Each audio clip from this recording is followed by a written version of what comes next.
Assalamualaikum warahmatullahi wabarakatuh. Yang terhormat Bapak Direktur Jenderal Pendidikan Vokasi, yang terhormat Bapak Direktur SMK.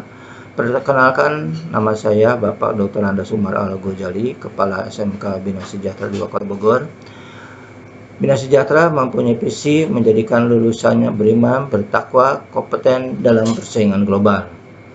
Adapun misinya yaitu dengan menyediakan sarana prasarana pembelajaran yang representatif, meningkatkan kualitas pembinaan peserta didik untuk mewujudkan manusia yang beriman, bertakwa, serta menguasai ilmu pengetahuan dan teknologi. Menjadikan kerjasama dengan dunia usaha dan industri berskala nasional, internasional, perguruan tinggi, lembaga pemerintahan, serta masyarakat. Lakukan pembinaan dan pengembangan SDM pendidik dan tenaga kependidikan.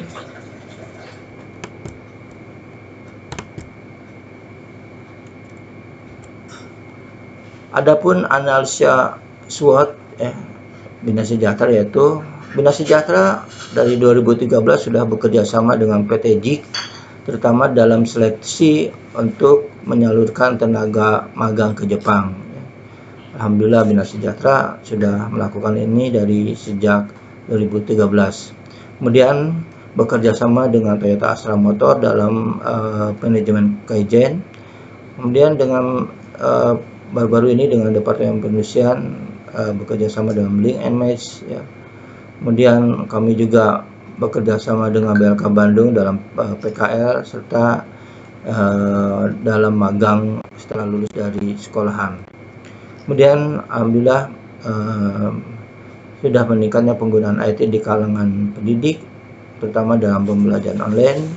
Kemudian juga peningkatan soft skill, ya, siswa SMK Bina Sejahtera melalui kegiatan sholat duha, sholat wajib berjamaah, ekskul pramuka, bela diri, matahari, kemudian futsal dan lain-lainnya. Kemudian juga kegiatan bimbingan karir yang dilakukan oleh Bina Sejahtera dalam rangka mengetahui budaya perusahaan, juga bagaimana tes psikotes di perusahaan sehingga anak-anak kami bisa secepatnya tersalurkan ke dunia kerja. Adapun kelemahan Bina Sejahtera yaitu dalam pembelajaran IT masih banyak guru yang penggunaan IT-nya masih kurang. Juga ada permasalahan mengenai bandwidth, ya, untuk kapasitas anak 200 lebih masih kurang.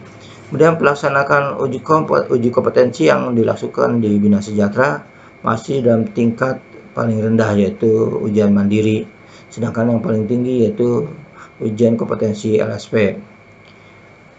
Kemudian selanjutnya peralatan praktek siswa SMK Bina Sejahtera masih sebagian dianggap masih udah usang, ya.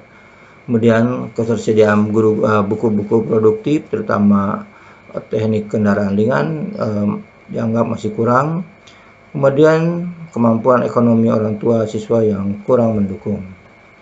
Tantangan Bina Sejahtera ke depan dalam sebagai sekolah kejuruan yaitu menurunnya jumlah siswa teknologi di lingkungan Kota Bogor, termasuk Bina Sejahtera 2, ya, sehubungan dengan orang tua khawatir untuk menyekolahkan anak ke SMK teknologi. 2, pembelajaran online masih banyak kendala sehubungan dengan masalah kuota internet ataupun wilayah siswa belum masuk untuk internet. 3, lulusan dari SMK Bina Sejahtera masih banyak yang tidak mau bekerja keluar Bogor. Kemudian 4, siswa yang lulus melalui seleksi PT JIK banyak yang tidak mengambil sehubungan sudah bekerja di Kota Bogor. 5, dorongan sekolah untuk memberikan bantuan lunak untuk supaya siswa semangat untuk ke PT JIK masih kurang direspon. Kemudian tingkat ekonomi orang tua juga masih rendah. Persaingan dunia kerja, ya, mengakibatkan siswa Bina Sejahtera tidak mau bekerja jauh dari Bogor. Kesempatan atau opportunity dari Bina Sejahtera yaitu dukungan dari pemerintah, terutama pemerintah pusat, KCD, dalam meningkatkan SMK terutama teknologi. Kemudian munculnya kerjasama dengan pemerintahan terutama dengan Departemen Perindustrian sudah mulai. Selanjutnya lulusan SMK Bina Sejahtera ke depan akan lebih banyak yang akan yang mau magang ke Jepang, ya. Kemudian Bina Sejahtera juga bekerja sama dengan SMK Negeri Millennium atau SMK Negeri 1 Cibinong dalam rangka untuk uji kompetensi LSP walaupun hanya terbatas beberapa 10 anak TKR dan 3 anak teknik permesinan. Pembelajaran online yang dilakukan oleh guru-guru produktif sudah mulai meningkat, ya, setelah ada pelatihan PowerPoint 2019. Kemudian juga yang paling penting adalah adanya pembelajaran bimbingan karir, terutama di kelas 12, dalam rangka pengenalan budaya perusahaan, peningkatan soft skill dan hard skill. Faktor penentu keberhasilan Bina Sejahtera yaitu dengan adanya kebijakan dari Direktorat Jenderal Pendidikan Vokasi, yaitu perubahan kurikulum SMK dengan adanya bahasa Inggris terapan, matematika terapan, ya, menjadikan suatu masa depan yang akan lebih baik. Selanjutnya adalah peningkatan kompetensi guru produktif juga siswa dalam memperoleh sertifikat LSP. 3. Kerjasama untuk magang siswa dan guru baik di dalam ataupun di luar negeri. Peningkatan soft skill yang dilakukan oleh pihak sekolah. Rencana jangka menengah yaitu membuat proposal untuk supaya memperoleh bantuan untuk pelatihan guru-guru produktif dan siswa agar memperoleh sertifikat LSP. Meningkatnya keterlibatan siswa dalam kegiatan sekolah, ya, terutama untuk peningkatan soft skill seperti ekskul pramuka, bela diri, LDK, ekskul futsal, kemudian juga kegiatan peningkatan pembelajaran BTQ. Selanjutnya 3. Program meningkatan jumlah siswa yang lulus untuk bekerja ke Jepang. Kami biasanya hanya sekitar 4 orang, moga-moga ke depan akan lebih banyak lagi. Memperkuat pembelajaran bahasa Jepang bagi siswa sehingga termotivasi untuk berangkat ke Jepang. Kemudian kami juga rencana yaitu mengundang guru-guru tamu dari industri, terutama dari Toyota Astra Motor. Waktunya ditingkatkan, biasanya setahun sekali, mungkin ke depan bisa setahun 3 atau 4 kali. Untuk meningkatkan kompetensi, sekolah mendorong alumninya untuk bekerja ataupun magang dulu ke BLK, terutama BLK yang berada di Provinsi Jawa Barat, karena di situ akan memperoleh sertifikat LSP. 7. Menjadikan laboratorium terutama otomotif menjadi TUK, tempat uji kompetensi, terutama harapan kami adalah untuk LSP. Selanjutnya adalah meningkatkan kerjasama dengan sekolah-sekolah negeri, terutama yang sudah ber-LSP, seperti SMK Negeri 1 Cibinong, ya, terutama dalam uji kompetensi tahun 2020-2021 untuk jurusan atau kompetensi kalian TKR dan teknik permesinan. Kemudian selanjutnya adalah meningkatkan kerjasama dengan pemerintah, ya, terutama dinas pendidikan dan dinas perindustrian. Usulan prioritas kompetensi keahlian teknik kendaraan ringan yang menjadi prioritas karena termasuk kompetensi yang terus berkembang secara teknologi, sehingga sekolah dapat tantangan merasa dirinya terus kurang, ya, sehingga sekolah perlu update terus teknologi. Sistem pembiayaan program-program sekolah terutama PTJIK, ya, kerjasama dengan PTJIK, maka dari Yayasan Bina Sejahtera setiap anak yang lulus diberikan pinjaman lunak sebesar 6 juta sampai dengan 7 juta. Biasanya ini digunakan untuk pelatihan selama di Indonesia, pelatihan selama 4 bulan. Untuk siswa SMK Bina Sejahtera 2 yang akan uji kompetensi LSP, maka biayanya diperoleh dari kegiatan biaya akhir tahun siswa kelas 12. Adapun target bekerja siswa SMK Bina Sejahtera 2 yaitu bekerja 65%, wirausaha 30%, kuliah 5%.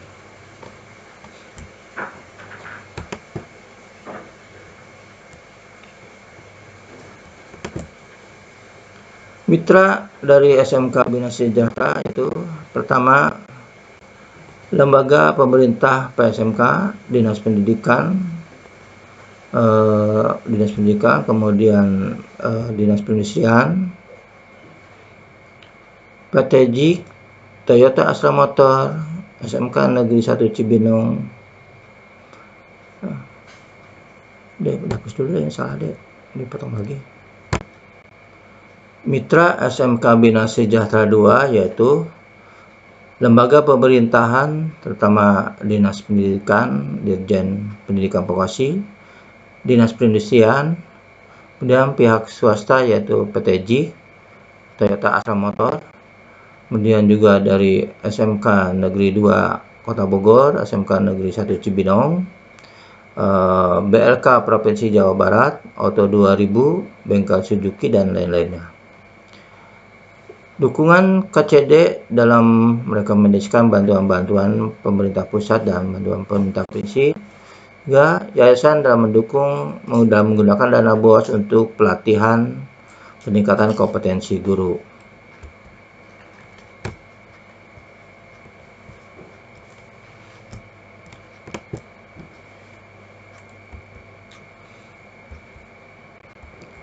Ini gambaran dari kegiatan uji kompetensi di SMK Bina Sejahtera 2. Kemudian landmass atau jadwal kegiatan selama 1 semester di Bina Sejahtera, yaitu bulan Januari SMK Bina Sejahtera sudah mulai secara bertahap anak-anak berlatih menghadapi uji kompetensi dengan standar SOP COVID. Anak-anak bergiliran untuk berlatih menghadapi uji kompetensi yang akan dimulai bulan April. Itu insya Allah di bulan Januari. Kemudian 2, verifikasi lapangan dari lembaga pemerintahan.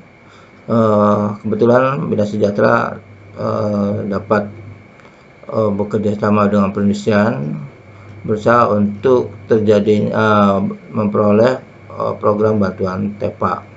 TEPA itu untuk perindustrian hanya sebatas kegiatan penggunaan CNC bubut di sekolah agar bisa bermanfaat secara dunia kerja ataupun dunia industri. Itu pada bulan Februari. Kemudian 3,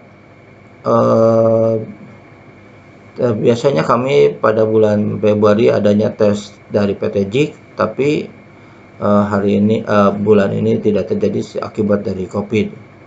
Sedangkan anak kami ada 4 orang, 1 orang harusnya berangkat karena COVID belum jadi berangkat. Ada 3 orang belum pelatihan.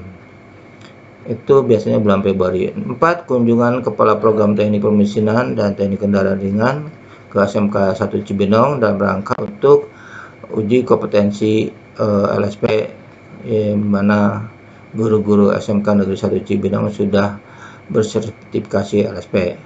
5, simulasi UKK Mandiri pada bulan Maret sudah kami lakukan dalam rangka supaya anak-anak lebih siap pada saat uji kompetensi nanti.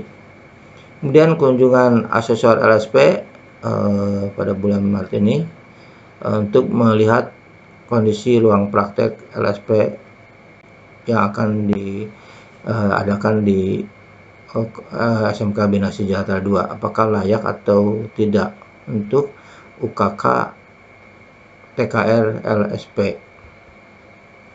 Selanjutnya pelatihan TEPA oleh Departemen Perindustrian melalui PT Gisma Cipta Sukses selama 5 hari secara online, insya Allah di bulan April selama 5 hari dari 29 Maret sampai 2 April. 8, rapat dengan Dudi insya Allah di awal-awal April sebelum uji kompetensi tanggal 5 sampai 9 April. UKK Mandiri tanggal 5 sampai dengan 9 April. Jadi yang UKK LSP hanya terbatas, sebagian besar UKK Mandiri. Tanggal 27 April sampai 28 April perkiraan UKK LSP untuk 10 siswa TKR dan 3 siswa teknik permesinan. Itu di akhir April. Kemudian ujian sekolah. Kemudian pengambilan surat keterangan sudah ujian sebagai upaya siswa untuk melamar pekerjaan. Kemudian pembekalan siswa kelas 11 yang akan naik kelas 12 untuk PKL di dunia industri, terutama dalam pembekalan budaya perusahaan dan soft skill dan hard skill. Itulah gambaran secara ringkas mengenai profil SMK Bina Sejahtera 2. Sekian. Assalamualaikum warahmatullahi wabarakatuh. Terima kasih.